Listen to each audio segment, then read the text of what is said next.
I'm Maria Menounos, and you're tuned in to AfterBuzz TV, the ESPN of TV talk. Now, let the buzz begin. Oh yeah, the sounds of the Mac list means this one thing. It's the Monday Night Delight, Monday Night Raw, 8 days removed from WrestleMania, and 8 hours removed from wrestling being considered essential business in Florida. Monday Night Raw comes to you live from the Performance Center in Orlando, Florida. Huge matchup tonight, new stables, Money in the Bank qualifications, and we're all going to talk about. Hello everyone, my name is Flobo, Boyce, and thank you so much for keeping me in your life. And second screen is before we get into everything tonight, we got to introduce all for our panel. Introducing first, he is the CEO, he is the owner, he is the president of Real Talker. Give it up for the man, Jim Alexander. Hey, all you cool cats and kittens, and nerds and marks. Cool. Speaking of the guy, the face of the AfterBuzz TV wrestling and sports brand, we're talking AEW social media scam. We're talking AEW Dynamite After Show. He is the man himself, the Jack Farmer. Hey, speaking of faces of the show, this quarantine beard is getting a little out of hand. I don't know how much longer I can keep it. And I'm running out of hair gel. My hair is getting less controlled. I don't know what I'm going to do in the coming weeks, you guys. This is a big issue. It's all about that beer gang, yo. And look, we got a very, very special guest in the building. If you guys are wrestling fans like me, you follow the heel marks on Instagram. This man is one half of the show, one half of the dynamic duo. Give it up for the man, Brady Hirschhorn in the building. That is right. The hyperactive heel of the heel marks is here with AfterBuzz, and I'm super excited to talk about Raw all night and all day, just like Austin Theory. Can I tell you that's a dope name for a podcast and channel, The Heel Marks? Thank you, brother. Appreciate it. Yeah, it was pretty much over. Very well done. Very well done naming. Yeah. Also, to give a shout out to everyone in the chat, man. Thanks for coming out and joining with us here, Monday Night Raw chat. Look, overall thoughts about Monday Night Raw, because I know there's some talk about whether or not they should even have live matches. That ship has sailed like the boat at WrestleMania Tampa. Jim Alexander, I'm starting with you. Overall thoughts about this Monday Night Raw as we look towards, I guess, Money in the Bank out of nowhere? Yeah, we'll see about that. Tonight was relationship night. It was couples night. Look at every couple was on Raw tonight. Seth and Becky, even the Viking Raiders and Logan. I mean, Andrade and Charlotte. You had literally couples night. So I think they did a good job utilizing the talent they had.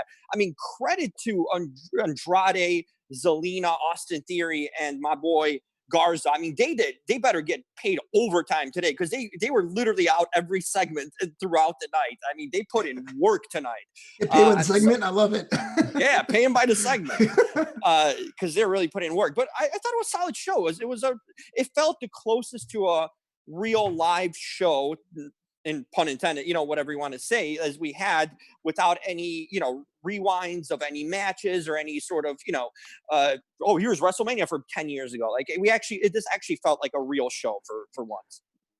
Jack Farmer, we're talking about this before the show. Usually there's a bit of a high run on WrestleMania season. We're like, oh man, that was a dope WrestleMania. For whatever reason, whether you want to blame the virus or not, it wasn't quite the same this year. How would you think the WWE can even navigate the new rosters and the post WrestleMania high? If it really wasn't a WrestleMania high. Go before this show, just to peel back that curtain a little bit. I wasn't that interested in this episode. It was kind of a grind going into this episode, but I think that sort of as Jim alluded to, this felt like a great show. And I don't know if it's just because it's now live. I don't know if it's because it's now essential, but it felt like a great show. And a lot of that theme that it didn't have before felt like it really picked up tonight. I thought they did an amazing job with tonight's show overall. I absolutely agree. Before we talk about how essential professional wrestling is, Brady, thoughts about today's episode of Raw overall from your perspective? You can't not talk about how essential wrestling is. I mean, really, that's what we need. Like, make sure that wrestlers are going to work and nothing else. I loved the new stable that we saw formed. It was a lot of question marks when Garza replaced Andrade. Initially, you didn't know if he was staying on Raw. Then Andrade needs a replacement for WrestleMania. Austin Theory comes up. You don't know the status. Tonight, it's firm. It's secure. We've got a new stable on our hands. Zelina Vega has another, she continues to look like a stronger manager.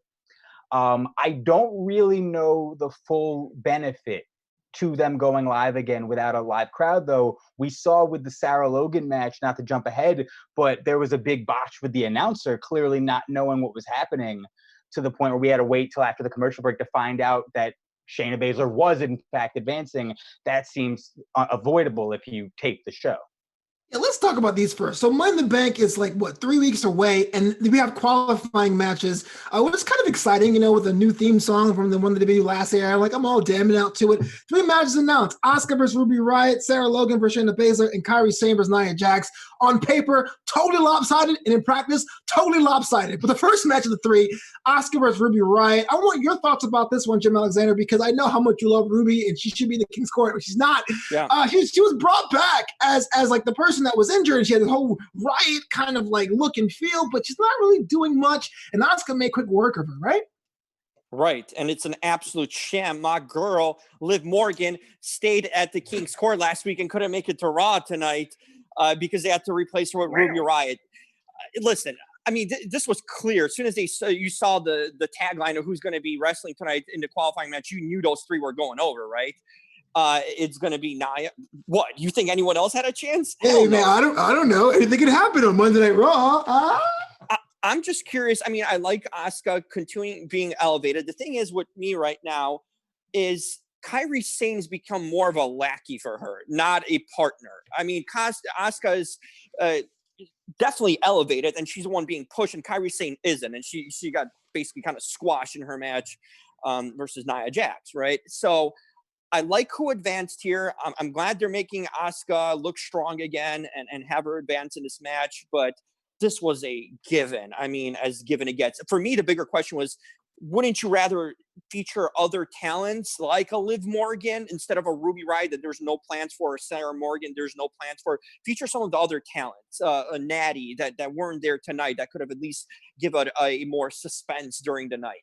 Talk about elevated problems on Raw, because I know a month ago we were saying there's no women on Raw, and now we're like, oh, there's women, but you can only know who's going over and who doesn't, which is another problem altogether. Jack Farmer, I mean, the 3 matches together we could talk about, but specifically the Asuka and Ruby Riott match. Is Asuka even going to be in the tag team come Money in the Bank, or is it kind of like just a side quest for her? I think this is them putting her back on the singles path. I mean, I'll be honest. I love this match. I thought it was a fantastic match. Now, obviously, I think we all thought that Asuka was going to come out ahead, but I thought they did a great job. And I left wondering why Ruby Riott doesn't get more love. I mean, she's got a cool look that stands out. She looks like she can beat people up, and that she could can't be a talk, contender. Jack.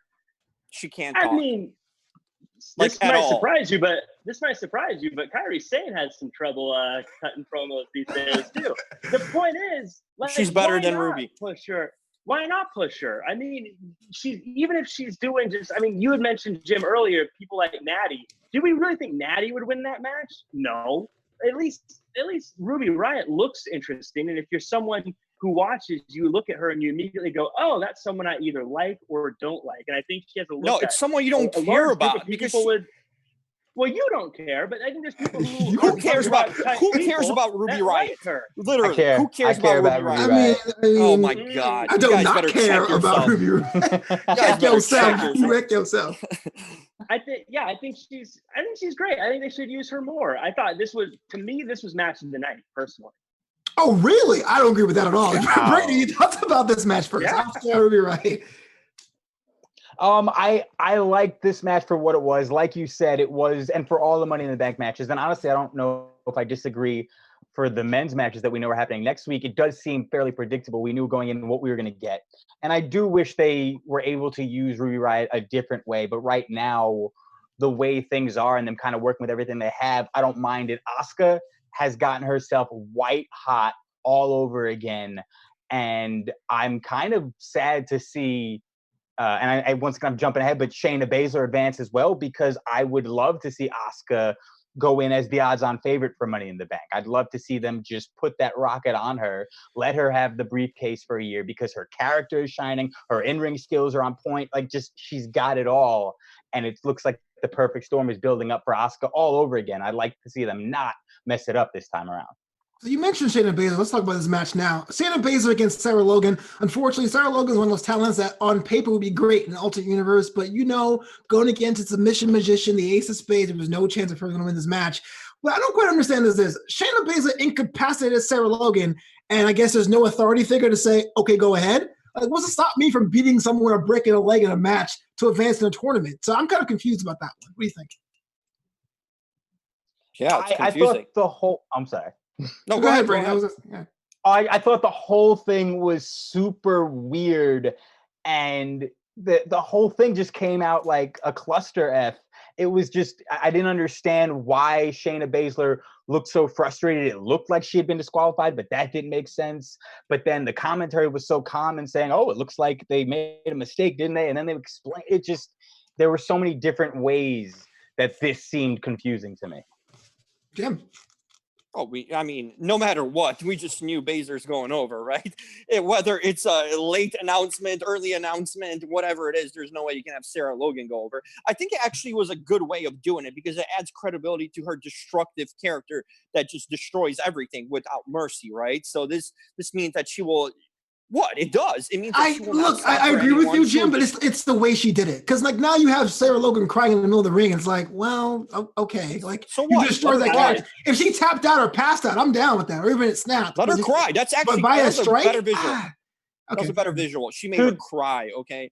To defend Jim real quick, I could completely agree with you where it fit that. And if they did end it with a disqualification and she doesn't advance, but then you turn that into her attacking Becky and attacking Becky's arm again and continue that feud, I think it would have been perfect. That's a smart play. I love the way this ended. I mean, look, there's obviously some confusion and whatnot, but I think where their heart was in the exact right spot. That arm move that she did, that stomp on the arm, is such a cool looking move. And it reminded me a bit of old Pentagon from Lucha Underground breaking arms. And I would love to see her just go around breaking some arms. Now, it sucks for Sarah Logan that she was on the other end of it, but Sarah Logan did a great job of making Shayna Baszler look very, very scary, that she made Sarah Logan cry. I mean, that's a big thing. And that's how you make someone like Shayna Baszler look like a very scary person. And next time she sets up that move, I think we're all going to lean in just a little bit closer than we did before.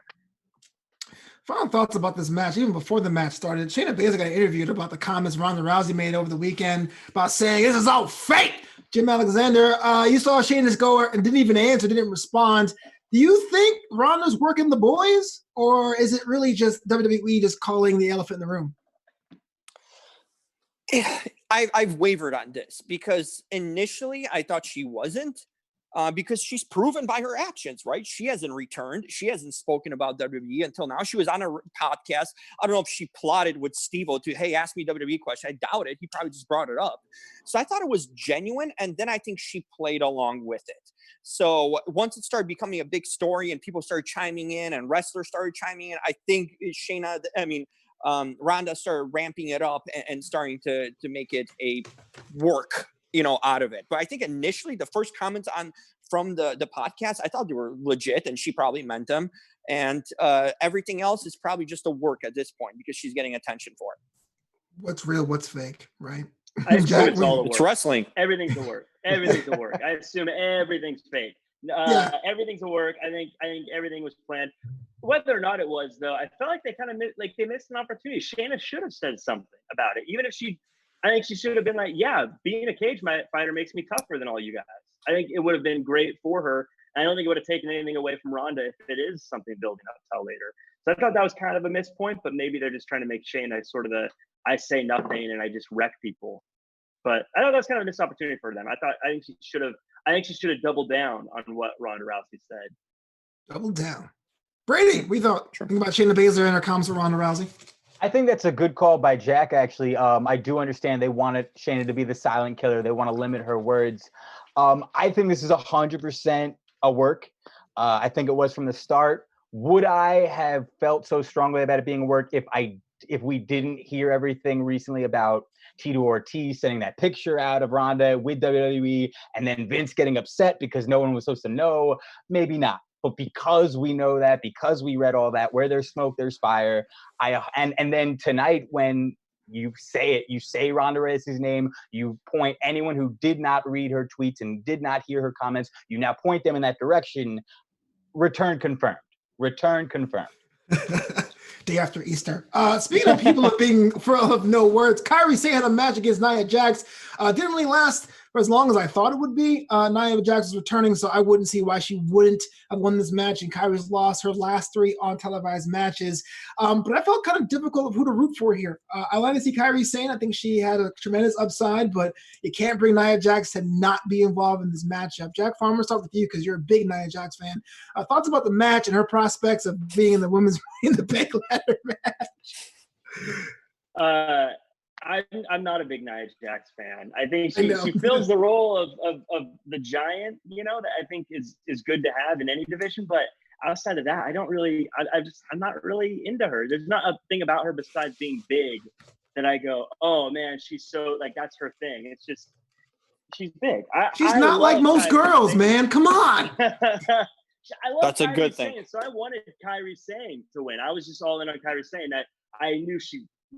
I like the other matches. We all knew how this was going to play out, but I'm not. I would rather see Shayna Baszler wreck people. I don't want to see Nia Jax wrecking people. Dang, Jim Alexander, Nia Jax, what's up? I like it. Like I said, Jack, do you not realize that there's no one like Nia Jax on either side of the roster? She's not like most girls. But that's what makes her better. She can you put Shayna Baszler, who really competition for her, maybe Charlotte, like legitimately.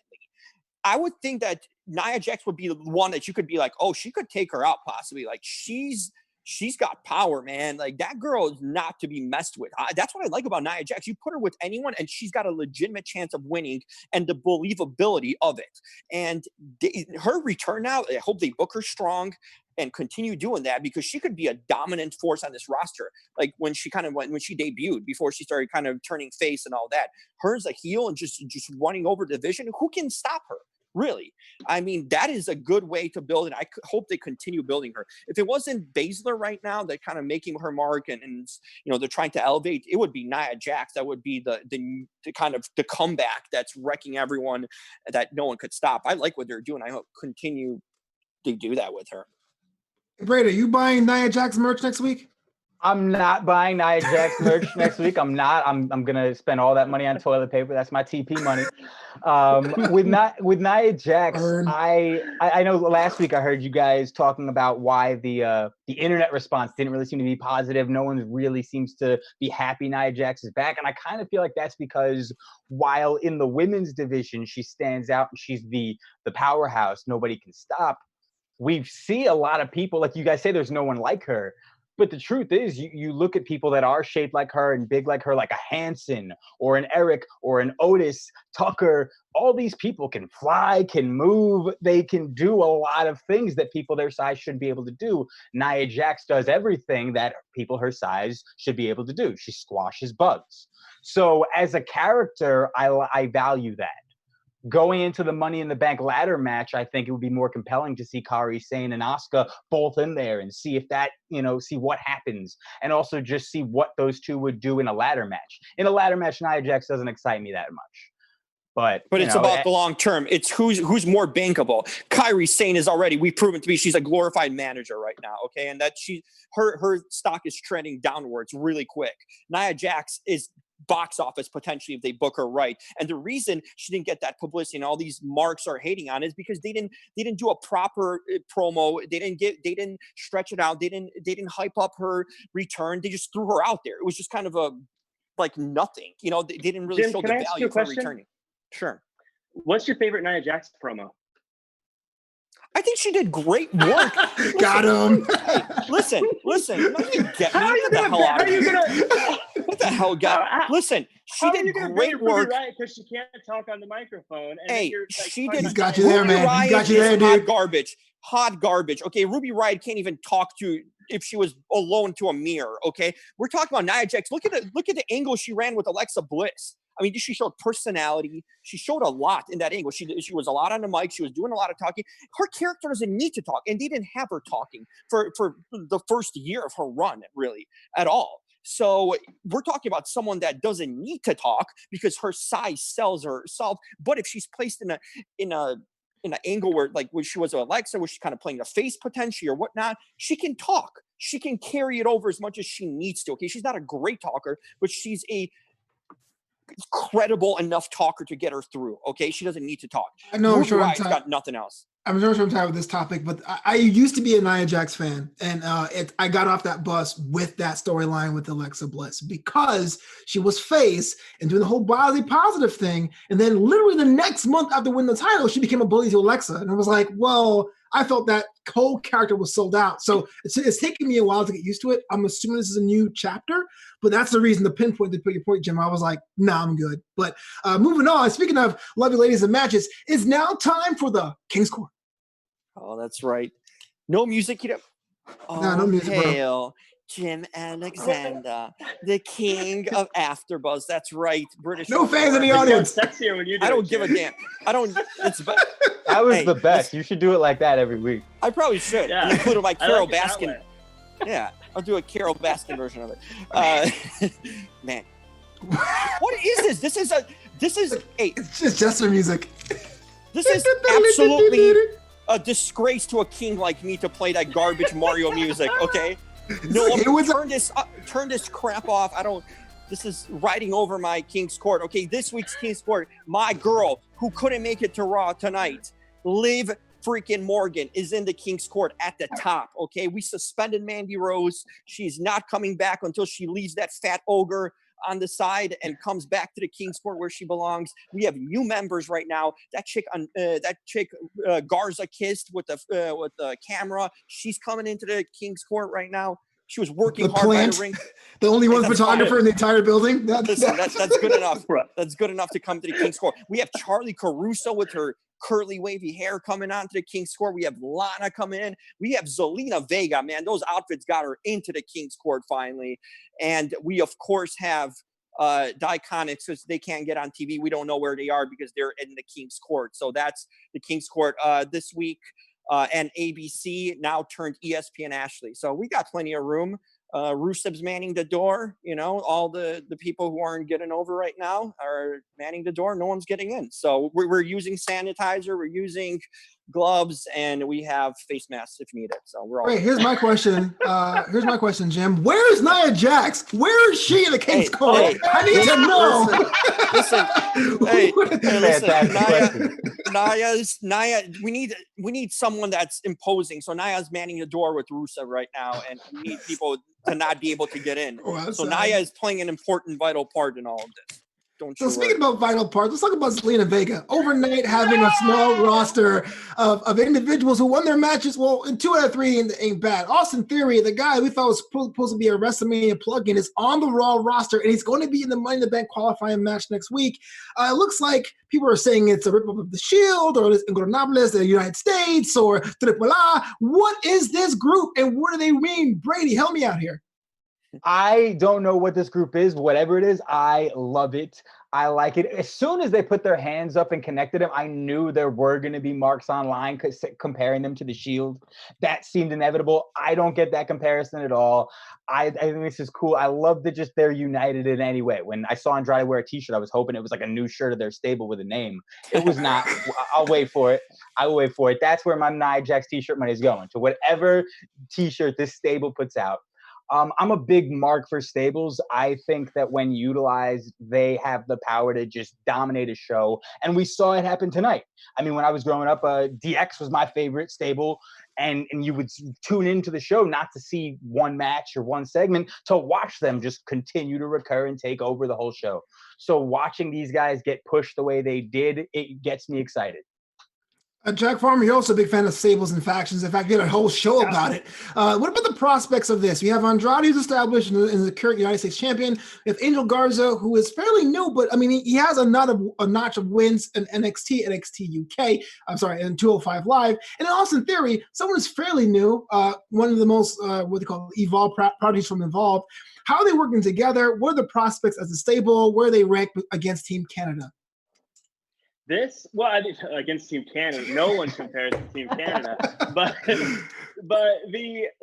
was obviously the story of the show. The whole episode, this was the story, was this stable. And I love that they reiterated multiple times, they are unified, they work together. I love that they have that cool DDT off the top rope that they're taking people out with.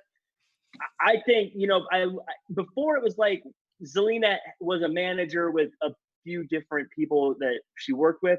Now that it's an official stable, it feels dangerous. I don't care that they put their fists together. That doesn't matter. That doesn't make them a Shield ripoff. I agree. I think they're so cool. I love every one of them. They all feel like they bring a little something different to the table. And I'm all in. Whatever they want to do next, whatever their next adventure is, whatever their next target is, I'm in. I want to hang out with these guys. It seems like a fun group. 6 feet away. Jim Alexander, thoughts about the group? By the way, some breaking news. So we do have room for Sarah Schreiber and Bianca Belair in the King's Court, so bring them in also. Breaking news. I'm so glad you said let me know after the fact. Yeah, thanks. We didn't have enough time for the King's Court. For sure. But here's the thing. For this group, who's the leader? Everyone's on the same level, basically. That's kind of a weird thing where Zelina's the in a sense, the mouthpiece of the group and seems like the most the authoritative figure of the group, right? For me, like, who is the leader? They can't all be on the same level. They're basically like the second or third tier henchmen in a sense of the group. Like, well, Andrade's got the gold. But he doesn't matter. I figured that he's Garza, the leader in the ring. Garza's the leader. That's who's going to be the leader. That's going to come out of this. Right now, they're a new group. There's everyone's kind of on the same level. Garza's the one who's going to step up. For me, Andrade had his time, and he's just a guy, man. There's just something about him that can't. When he was talking, did he take promo classes from Shinsuke Nakamura? That's something I said on my notes. Yep. That was awful. That was damn awful what he did. I'd rather him not talk or just talk like he did before when he said a few words. This whole thing was literally Shinsuke Nakamura in Spanish. It was brutal. Why would you do that? All right, Lawler. Jeez, calm down. I wanted to add, Jim. I think you're right. Long term, that Garza is going to come out of this looking like the star, and I think even Austin Theory is going to be a huge star. But I think if we were to say today, the in-ring leader would be Andrade. But I think as time goes on, it'll be Garza that stands out. Right now, I think the real leader is Zelina, but. Yeah. Right. I gotta say, I think that it's important to note that of this group, the wrestlers, not including Zelina, Austin Theory has the most promo ability right now. I was a big fan of him, got to see him a lot in Evolve. The guy can talk. And as you mentioned, Andrade can't really, and we haven't really heard them give Garza that much chance on the mic either. So Austin Theory might have the best shot of being the star that shines the most. I think Austin Theory is going to be a massive star. Like, I don't think he's just going to be like a guy who does well. I think he's going to be over the years. Mm-hmm. I don't think like by the end of the year or anything, but I think when his career is said and done, he's going to be a massive star. He's too much like Finn Balor. Kind of looks the part like Finn Balor. Just feels like a Finn Balor kind of clone in a sense. He's big though. I mean, he's bulkier. He is only 20. He's only 22 years old. This guy has all the boxes checked. This guy can be the next John. But here's Cena. the problem. He's 22, which is also a problem. I was thinking that, but I was too scared to say it. They're pushing him to the moon. I'll say it. What if he flames out? I'm not quite sold on Austin Theory. I think he has great fundamentals. I think he has a great ring awareness, which means he may be there a long time, but Zack Ryder is there a long time. Heath Slater's there a long time. Tyler Bree's there a long time. Not in a bad way, but sometimes you can be so good, they might get put in that workhorse category. No? To answer Jim's question real quick, what happens if he flames out? Drew McIntyre flamed out. Turned out pretty good. But Drew McIntyre always had that star quality about him, man. He had the look, no matter what. He always had the look. That's why he was pegged early on. Austin Theory looks like just a mid-carder, more so of a cruiserweight than he does as a main star kind of look. Drew McIntyre always had a look going for him, and he always had that little bit of Scottish thing about him that made him somewhat different, right? It gave him a personality, it gave him sort of a place to go. I think Austin Theory just too much middle of the pack. He's too comparable to like Jordan Devlin and guys like that. I put him in that category. When Austin Theory was on the indies and was allowed to tweet and say and do whatever he wanted to create anticipation or interest in him and what he was doing, what he would do next, he was able to get a lot of people, John Cena included, excited about the prospect of that match. Austin Theory versus John Cena one day. That doesn't happen if you're just anybody. But it's WWE. He can't do his own stuff. It's indies. You can do whatever the hell you want. No one cares. Here, there's a protocol. There, you got to follow things. You got to follow the script. You got to follow what's written for you. So he's not going to have that luxury.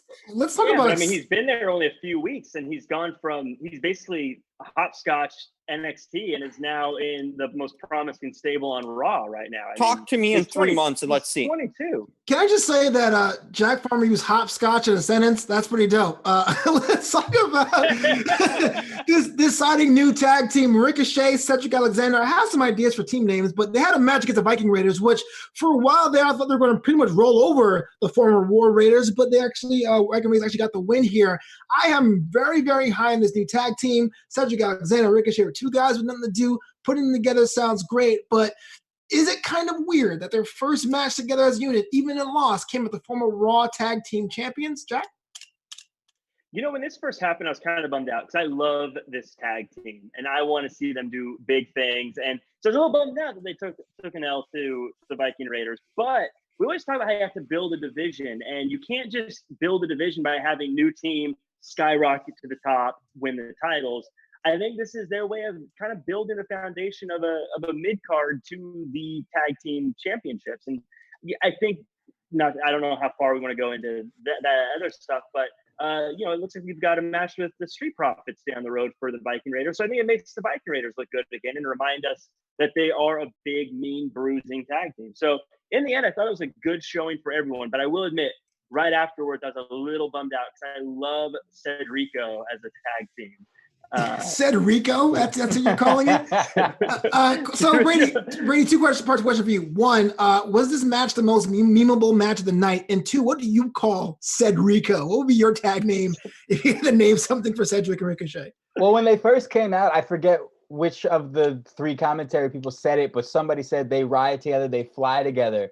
So I assumed we're getting some sort of Bad Boys adjacent name between these two and Bad Boy memes to follow. I think that botch finisher we'll certainly see that on a few memes tomorrow.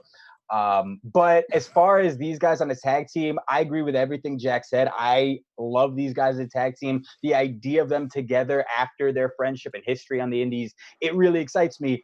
I'm hoping that it does seem like the rosters of all shows could use a little refresh, as they usually do get after Mania. We saw Apollo switch over to Raw. I could see Kairi Sane eventually switching over to SmackDown and Asuka and them splitting up. So I wouldn't mind seeing this tag team move over to the SmackDown side.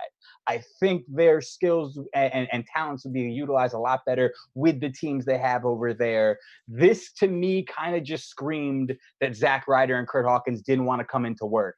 So let's give them Cedric and Ricochet. That's a good Jim take. Speaking of Jim, what's up? What do you think about this match and this tag team? I think it was good while it lasted for 1 week. Lose Rico, how about that? Because these guys can't win, and it matters. It matters. I don't care what you guys say. It matters for guys like this.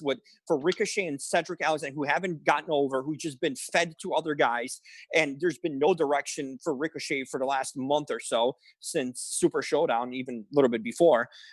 These guys need wins. This is a bad situation. This is a bad scenario. You can't put him against the Viking Raiders and have him lose like that.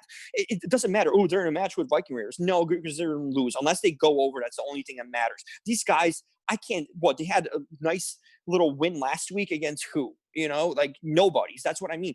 They need to get over. They need wins, because otherwise you're just glorified jobbers that can fly and seem to be paired up because they have nothing else to do. Give these guys wins. Put them against smaller competition like last week. Build them up and have them wait it out to face someone that's legitimate, because right now they're just picking up losses, and that's all I see them as losers.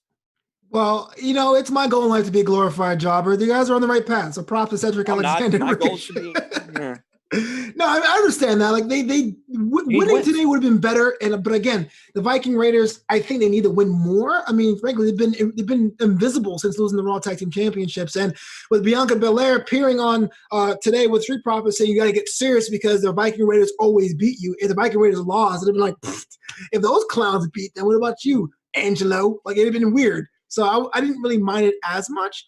But that's just me personally. But let's talk about a new WWE champion, Drew McIntyre, who just wants to thank you for supporting him in this time. We didn't know who his first opponent was going to be. I thought it had been someone else entirely, but Seth Rollins shows up because he wants to be resurrected like the other Messiah.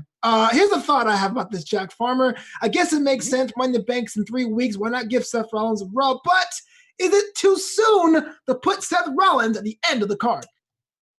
I think this is perfect. I think it's the perfect move because for the past few years, Seth Rollins has been the face of Raw, and he's been the champion of Raw. And now that Drew has beaten Brock Lesnar, now he goes on to the next guy who is sort of the apparent champion. And so a win over someone like Seth Rollins will add to solidifying the fact that Drew McIntyre is a legit here to stay world champion. So I think it's a good move. It's a little weird that Seth Rollins lost at the pay-per-view and now he's getting a world title match, but it's pro wrestling. I'm not gonna get caught up in that kind of stuff. I'm just gonna go with it because I think it's gonna look good. One, selling it on posters. Two, it's gonna be a good match. And three, I think it makes Drew feel like he's fighting the top of the card instead of just picking someone random. Jim. It's horrible. Why? Well, no. Hey, I speak the truth. Drew Why? needs to face a nobody. Seth needs to Hey, you had your time. You had your time, farmer. The farm's closed. The farm's closed right now. The king's speaking. And here's the truth. Remember, this happened last year. AJ Styles versus Seth Rollins.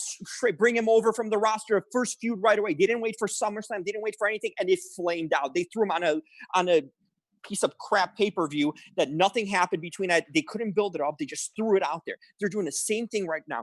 Seth Rollins should be building his character. I know there's a bump in the road now with the AOP gone and whatever happening with Murphy. He seems to be on his own. Keep on building him. Keep on having him destroy other guys so it builds up to Drew McIntyre where he's the clear favorite and the guy that kind of risen his way to fight for a championship.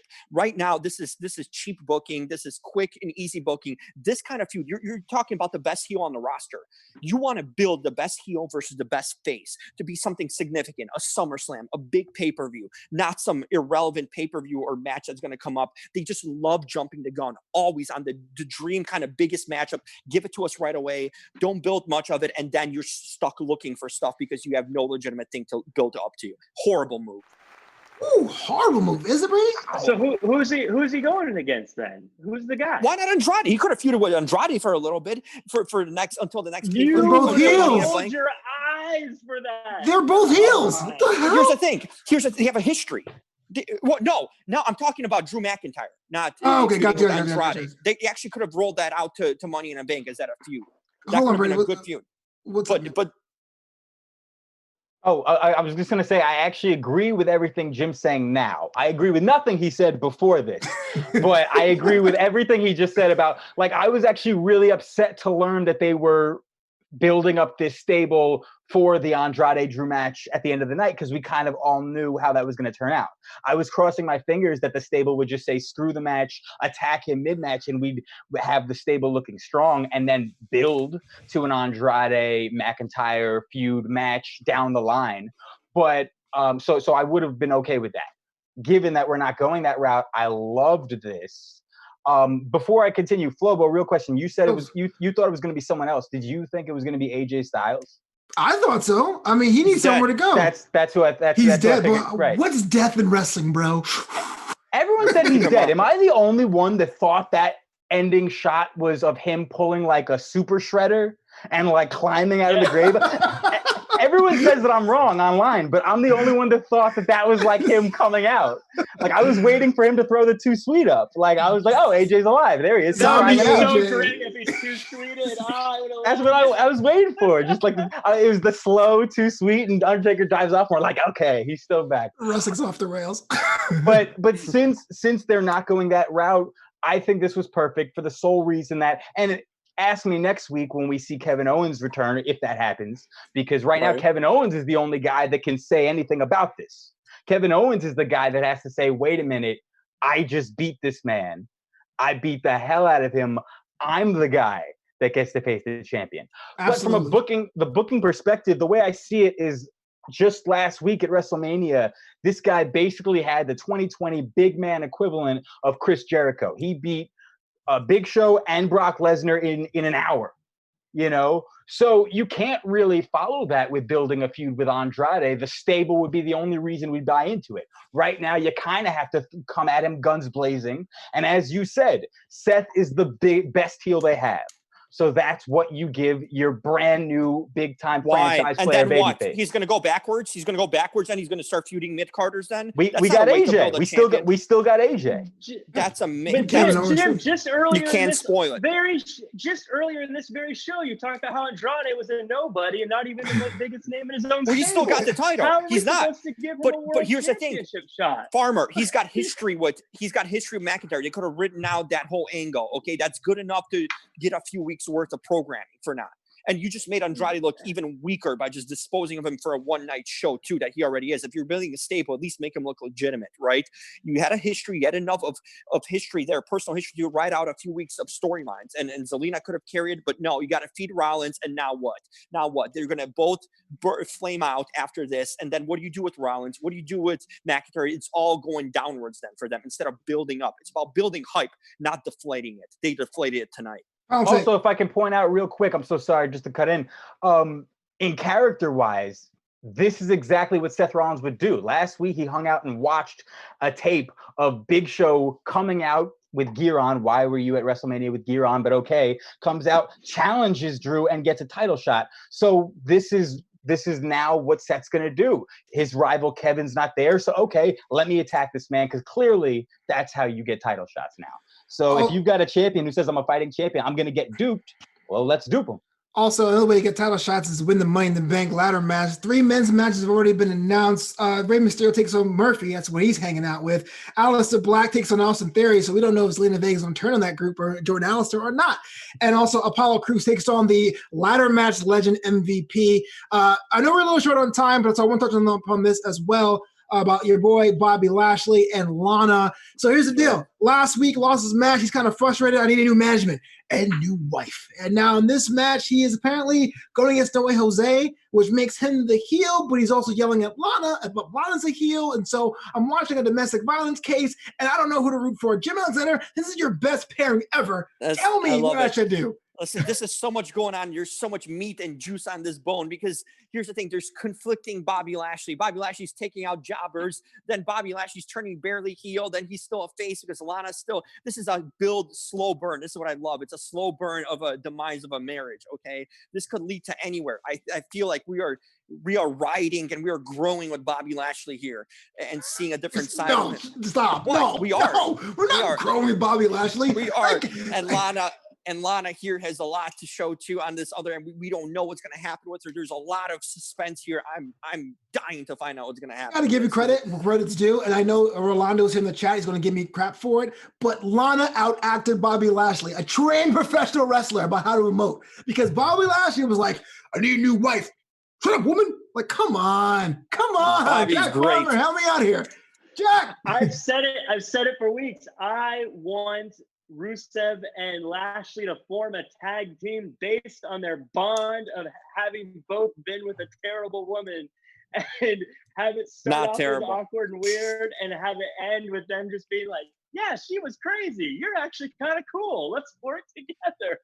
I think that would be phenomenal. And then she finds someone to go take them out because she hates them both. I sat through a boneyard match. So fun. I sat through a boneyard match at WrestleMania, but that will tell me to switch channel. I will not watch that, Jack Farmer. Brady, thoughts about Bobby Lashley as a pending divorce, it seems? Well, as you said in the beginning of introing this, you don't really know who you're supposed to root for. It does kind of seem like Bobby Lashley's being the bad husband, a bit misogynistic. She was cheering him on, and he's like, hey, can't you just be quiet? Like, stop talking. But at the same time, she was screaming, hit him harder a million times, way too loud. Like, that's horrible advice. You don't need to repeat it. I was kind of applauding Bobby Lashley when he told her to be quiet. So I don't really know where this is going. He's over. He's over. Everyone's into no, he's done. He's not over. He's done. Everyone's into him wondering. I mean, does this take us to Rusev defending Lana and them getting back together? Is that where this is going? This is all going to Lesnar versus Lashley. This is where it's building to. Lashley's going to have a hell of a run. Watch. Oh, we're out of time. Damn. Thank you so much for tuning in to this edition of the Monday Night Raw After Show. Brady from the Heel Marks. I'm so glad you were able to join us. Where can the world find you online? Put yourself over, but don't put over Bobby Lashley. Thank you guys so much. I would never, ever do that. At the Heel Marks everywhere. Thank you guys, AfterBuzz, for having us here at the Heel Marks. Instagram, Twitter, Facebook, everywhere. Yeah, I gotta give it to Jim Alexander. What's up? You know, at Real Talker's the place to be, and check out realtalker.com. Subscribe on YouTube, and you know, you can always hit me up at Jim Alexander on social media. I probably have many of you blocked, so you probably won't even get to me, but still you can try. Damn, Jack. Yeah, well, first off, I want to thank everyone for watching AfterBuzz TV, making us the ESPN of TV talk. I want to shout out the chat. We have Angie, we got Chris, Dang, Dylan, Haywood, Rolando, we got Derek. Thank you guys so much for joining us. And while you're there, hit like, comment, subscribe, share with your friends, and visit jackcfarmer.com and visit me at RealJackFarmer across all social media, as well as check me out on the AEW Dynamite After Show every Wednesday at 8 p.m. Pacific Standard Time, and AEW Social Media Scam every Monday right here on AfterBuzz TV. Yeah, you heard what he said. He's all good. Oh, by the way, Aleister Black kicked the hell out of Oni Lorcan. Hey, my name is Flobo Boyce. You can follow me on Twitter at Flobo Boyce, on Instagram at Flobito. On the website, of course, is flobito.com. But until next time, buzz you later. Our founder, Keven Undergaro, and me, Maria Menounos, would like to thank you for tuning in to AfterBuzz TV. Remember, we're not just the first, we're the biggest in the world, and we're the only destination for all your favorite TV shows. Whatever you crave, we've got it. So go to AfterBuzzTV.com and check out our lineup. Buzz you later. The views expressed herein are those of the hosts only and do not necessarily reflect the views of AfterBuzz TV or its owners or principals.